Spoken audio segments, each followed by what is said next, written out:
Well, there's this Oliver Anthony thing.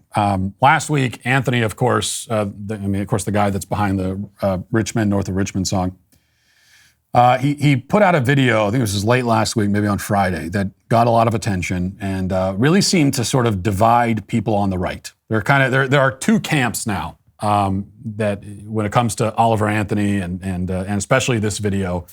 Let's watch the video first and then we'll talk about it. If there is anything for me to address at all with you, it's that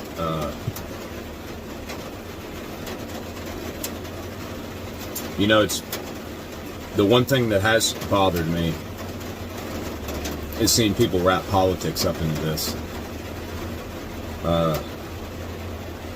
I'm disappointed to see, like, it's aggravating seeing people on conservative news try to identify with me like I'm one of them. It's aggravating seeing certain musicians and politicians act like we're buddies and act like we're fighting the same struggle here, like that we're trying to present the same message. I've had a lot of people reach out to me, and I've tried to be polite to everybody, and I've talked to hundreds of people the last 2 weeks. But it seems like certain people want to just ride the attention of this song to maybe make them their own selves relevant, and that's aggravating as hell. The other thing that I find aggravating is,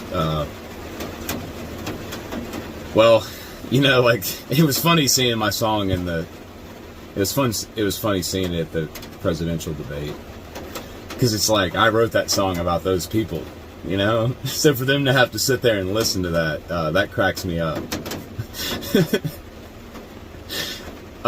But it was funny kind of seeing the response to it. Like, that song has nothing to do with Joe Biden, It's a lot bigger than Joe Biden. That song's written about the people on that stage, and a lot more too, not just them, but definitely them. Okay, now Anthony has come out and clarified his political stance since that video, kind of restating that he's a centrist and that he said the song's not about Joe Biden, but it's not just about Joe Biden. He meant it's about, it's bigger than Joe Biden and all of that, which of course the problem is bigger than Joe Biden. But what he says in the video is interesting because it seems to have divided conservatives. And there are some who say that they like the guy even more now, that this just makes him even more real and authentic and anti-establishment and all the rest of it. And it's all great. And then there are others who say that Anthony is trying to distance himself from conservatives, that he's basically throwing his own fan base under the bus to appease the left. And they're upset about that. I'm not really in either camp exactly. And here's the way that I see it. First, to Anthony's credit, or in his defense, I guess, he never planned to become nationally known overnight. He obviously wasn't prepared for the fame because you really can't be prepared for it until you have it. And for him, he went from like very not famous, right? He went from very obscure to famous in 24 hours. And that doesn't happen very often. And even if it happens over the span of, if you climb up the ladder of fame over the course of years, you get to a certain point where there's no guidebook that you can really read that will tell you how to navigate it. There are a lot of people, there are publicists and consultants and whatever else, people that claim that they're the experts, and some of them are good, do have good advice and others don't. But even being able to navigate that and know who you should listen to and who you shouldn't listen to, again, there really isn't. It's just you feel like you're on your own. So he's dealing with that, and that's bewildering and overwhelming, and we can only imagine. Also, he's a singer. He's not a political pundit. He's not an analyst. He's not a talking head. He's also not a philosopher, right? He's a musical artist, and that's all he wants to be, which is fine. That's good. That's all we should ask of him. Okay, we shouldn't want musicians to be political pundits.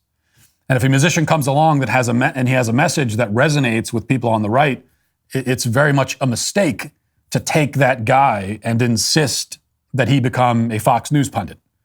That's the worst thing you could do. We don't need to have him defending some party line, right? You don't need musical artists to do that. You don't need artists in general to do that. They shouldn't be focused on a party line. They should just be, they should be engaged with their art. and expressing themselves that way. So that's on the one hand. On the other hand, look, nobody cares if Oliver Anthony is criticizing Republicans. We all do that. Nobody criticizes Republicans more than conservatives. It's our favorite pastime. We all do it all the time. That's all fine, okay? So I don't care about that. But just to be totally honest, when he says that he's aggravated by people in, quote, conservative news, I guess there are various ways of interpreting that, but that would seem to me very much to be a reference to the people who gave him a platform to begin with. People who, people who connected his song to other people. Now, people connected with the song because it's a good song, and that's all on him. He made a good song. But they heard it to begin with because of conservative media and conservative personalities and influencers.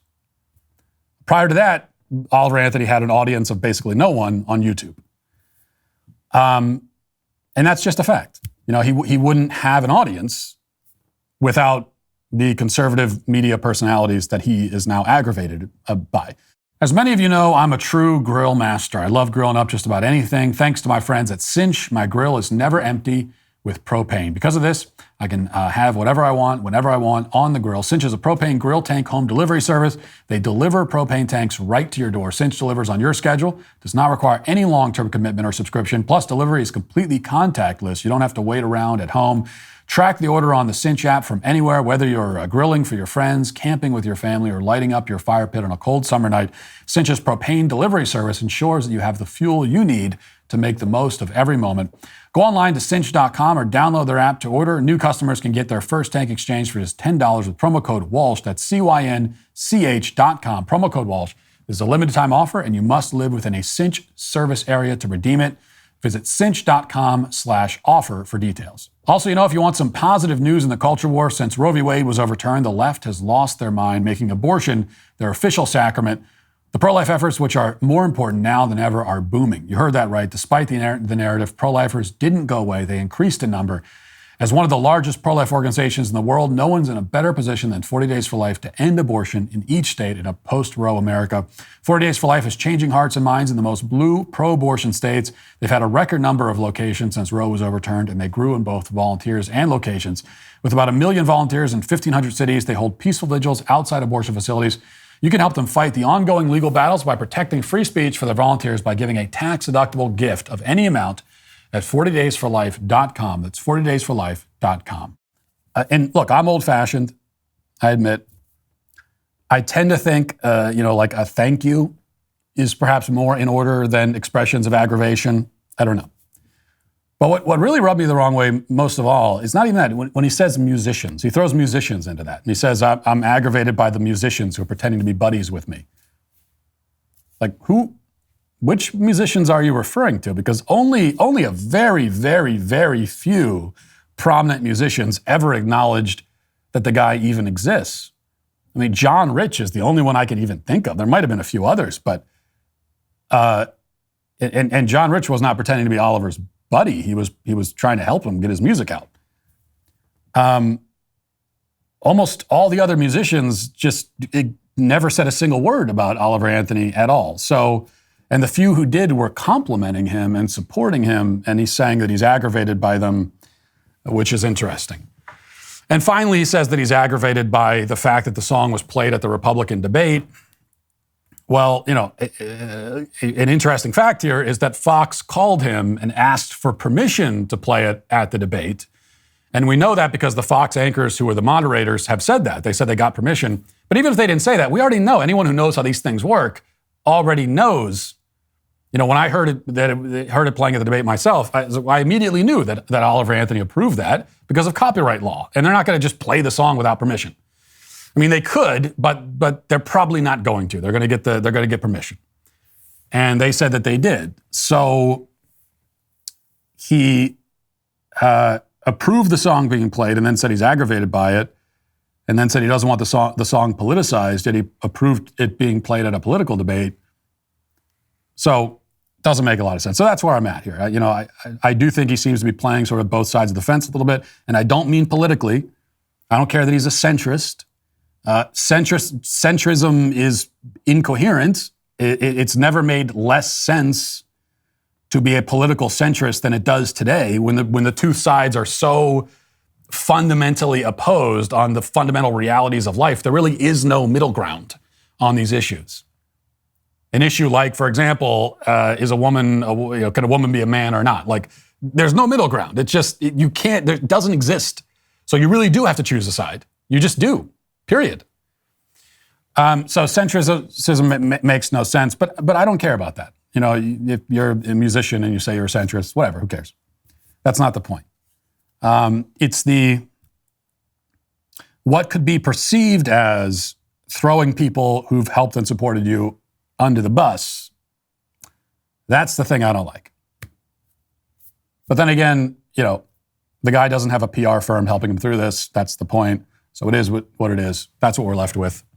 That's my take. Hey, YouTube, thanks for listening to the show. If you'd like access to my full show with no ads, you should go to dailywire.com and use promo code Walsh to get 2 months free on all annual plans. See you there.